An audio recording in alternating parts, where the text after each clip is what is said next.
Hola a todos, mi nombre es Lizzy. Y yo soy Brian Escobedo. Somos estudiantes del tercer ciclo de UPC. Y sean bienvenidos al capítulo 4 del podcast Cállate, mira y escucha, titulado Pacifistas Inútiles. Hoy hablaremos sobre la historia del movimiento del pacifismo y su importancia en el diseño. Pero primero, ¿qué es el pacifismo? Pues el pacifismo es un movimiento el cual busca la paz mundial, obviamente. Pero también es una doctrina el cual aboga por la resolución de los conflictos mediante el uso, obviamente, de métodos pacíficos que rechaza la violencia y la guerra. Claro, tengo entendido que hay dos tipos de pacifismo. Por un lado tenemos el pacifismo absoluto, que no acepta para nada ningún tipo de guerra, bajo ninguna circunstancia, ya que, bueno, este trata de resolver los conflictos de manera pacífica. Y claro, tiene la paz como su principio máximo. Pero también, por otro lado, tenemos el pacifismo relativo, que es un poco más flexible, pues claramente este también está en contra de la guerra, pero aún así la considera como una opción solo si ya no queda otra alternativa en situaciones muy extremas. Se puede decir que la idea del pacifismo ha existido desde siempre, pero el movimiento pacifista contemporáneo tal como lo conocemos hoy en día surgió en el siglo XIX en los Estados Unidos y llega a ganar notoriedad y extenderse por todo el globo durante el siglo XX. Tras el fin de las guerras mundiales y en el contexto de la Guerra Fría y el temor de una guerra nuclear, y en una época también donde hubo grandes e importantes cambios sociales, y el movimiento llegó a tener también diferentes figuras y representantes muy importantes y reconocidas a nivel mundial. Los más representantes serían Mahatma Gandhi y Martin Luther King. Y un buen ejemplo sobre el pacifismo en Latinoamérica es el movimiento Las Madres y Abuelas en Plaza de Mayo, en Argentina. Este comenzó en 1977, cuando estas mujeres se enfrentaron de manera pacífica a la dictadura militar y bueno, la llamada Guerra Sucia, en donde desaparecieron miles de personas.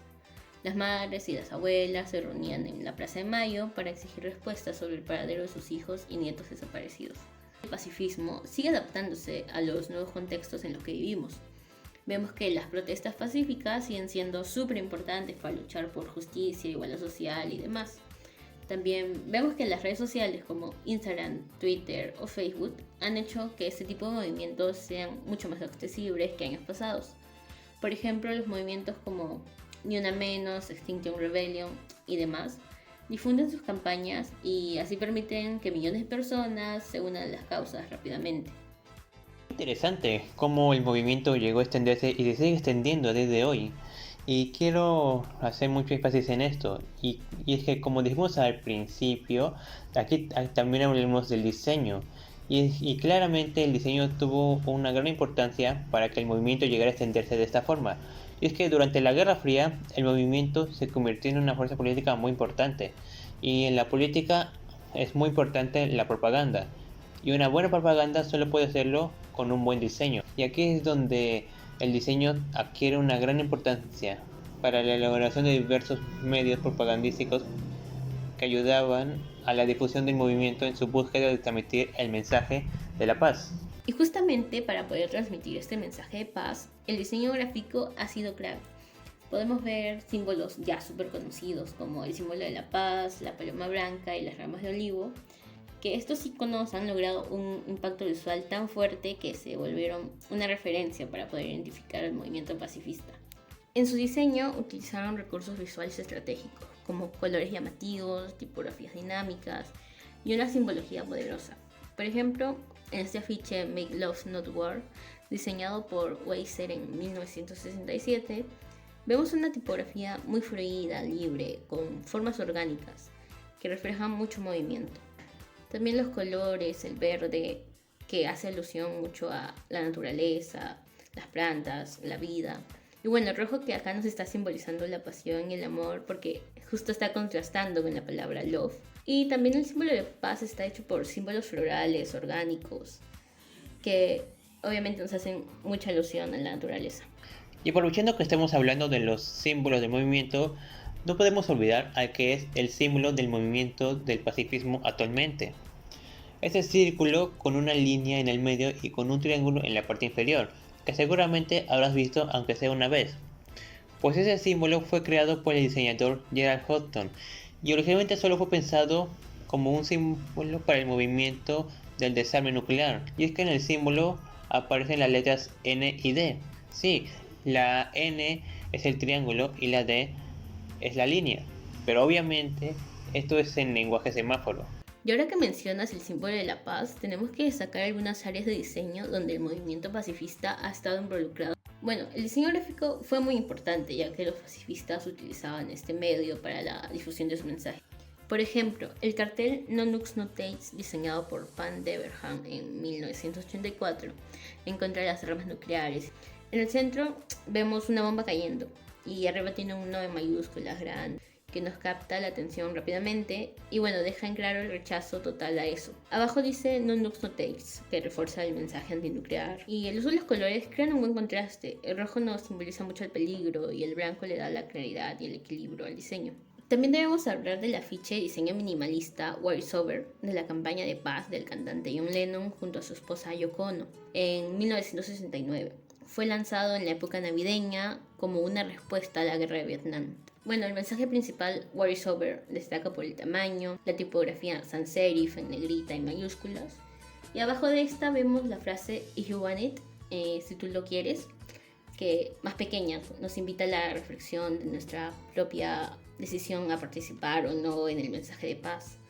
Los colores monocromáticos le dan la sencillez para reforzar el mensaje y bueno, evita los demás objetos distractores, por eso el minimalismo en el afiche. En la parte inferior vemos los créditos de los creadores, Love and Peace from John and Yoko, que nos invita a investigar más acerca de la campaña. Y aparte de lo que mencionaste, también ha servido para otras áreas del diseño, como el diseño industrial. Y es que recordemos que el pacifismo también busca la inclusión, y aquí es donde entra el diseño industrial, para la elaboración de diferentes productos pensados para ser inclusivos y equitativos. También podemos mencionar el diseño de interiores, que al igual que con el diseño industrial, ha servido para la elaboración de espacios inclusivos y de solidaridad para poblaciones vulnerables. Por lo que podemos decir que el diseño tiene y ha tenido mucha importancia para el movimiento pacifista. Claro, e incluso también podemos mencionar a la escuela de la Bauhaus, que, o sea, no es que estuvieran así directamente conectados con este movimiento, pero sabemos que apoyaban la idea de un diseño sostenible que fuera accesible para todos. Buscaban que el diseño ayudara a hacer la vida mejor y más justa, como reducir desigualdades y a mejorar la calidad de la vida. Y además la escuela del ULM también estaba en contra de usar el diseño para cosas militares. Ellos apostaban por un diseño con responsabilidad social y ética. Algo así como usar el diseño para mejorar las cosas y no para hacer daño. También podemos mencionar a la Escuela de Nueva York, y es que Nueva York fue un centro muy importante para el movimiento, por lo que era de esperarse que la escuela de diseño se influenciara de este.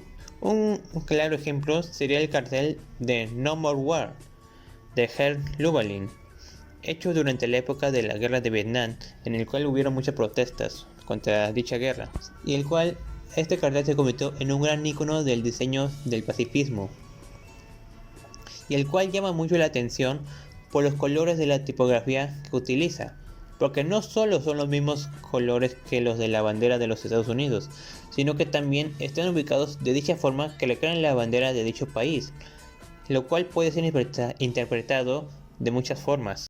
Bueno, eso ha sido todo por hoy. Hasta aquí el capítulo 4, Pacifistas Inútiles. Esperamos que les haya gustado. Los invitamos a seguir el siguiente capítulo del podcast y hasta una próxima oportunidad. Nos vemos. Y como dijo John Lennon, la paz no es algo que deseas, es algo que creas, que haces, que eres y que regalas.